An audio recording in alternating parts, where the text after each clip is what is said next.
You talked about sort of the psychosis that comes in with seeing a lot of these conspiracies, seeing them play out, and then maybe at one point you were looking for conspiracies in too many places because you had seen the corruption. And I think that's fair. And you brought up the syphilis in Guatemala, Peru. I think you brought up Peru, but they brought up the source for Guatemala, which, yeah, this is terrible. Hillary Clinton did apologize for that, and it seems unfathomable for Americans to understand some of these things that exactly. And so once you see 10 or 15 times that criminals in government, mad scientists do bad things, you start projecting the pattern. And I only say this because it's true. I mean, 20 years ago, 15 years ago, 10 years ago, I kind of got where so much stuff was fake. I thought, well, this is fake. Well, that's fake. No, that's just where they had it organized. Most people in government aren't bad. They're good on average. So I began to realize it was like a psychosis where everything was a conspiracy. Everything was staged. And then I would see the world I wanted to see through that. I'm just being honest about it. And I really learned that because some of my listeners, they would then project onto me stuff that I knew wasn't true. And they were so sure that I was Bill Hicks, or they were so sure that I was covering up Sandy Hook once I said I thought it happened. Yeah. You know, it's like once you kind of get like, but isn't that the media and the government's fault?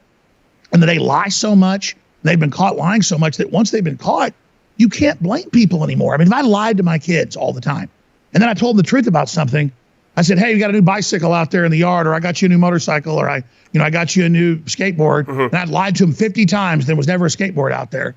And they would finally say, no, Dad, I don't believe it, even though there was a brand new skateboard or bicycle out there. So at a certain point, the psychosis is, what is real? And I think somebody like Eddie Bravo has just gone to the other extreme, where I'm like, hey, I'll hire a ship. We'll go find that the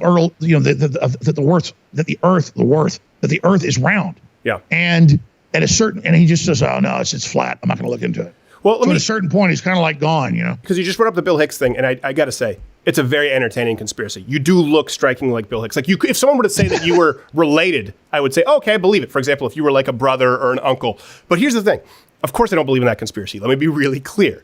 But the fact that I'm the gay clone of Bill Hicks. Right. I am the gay clone. But the fact that you just addressed it, you know that people are going to go nuts in the comment section saying, that's just more proof that he's clearly Bill Hicks, right? You know, you've experienced this now. Listen, I'm in restaurants like 6 or 7 times and people go, hey, Bill. Right. And it's kind of like asking Dan Rather, what's the frequency?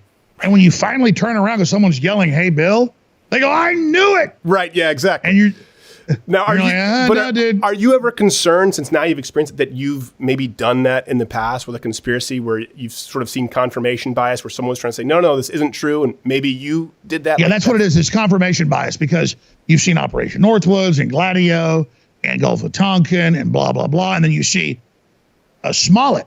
I have more people walk on the street and go, well, look at Jussie Smollett. That was staged. You shouldn't have backed off on Sandy Hook. Well, I never even quote. I always just question. I wasn't the guy that first brought up Sandy Hook. I questioned it. I thought it happened. That made them sue me. He's like, oh, we got him now. He says it's real. He must have lied earlier.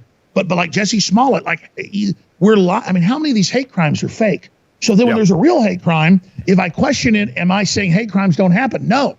But it's like babies in incubators to get us in the Iraq War. They knew it was a lie. They had a PR firm. So if there was more babies thrown out of incubators, I would say, is this staged? Then it may turn out it's real in a future war.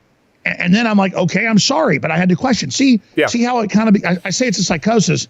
It's a psychosis when our authority figures lie to us over and over and over again. Then we start not knowing what's true. Watch Louder with Crowder live, Monday through Thursday, 10 a.m. Eastern.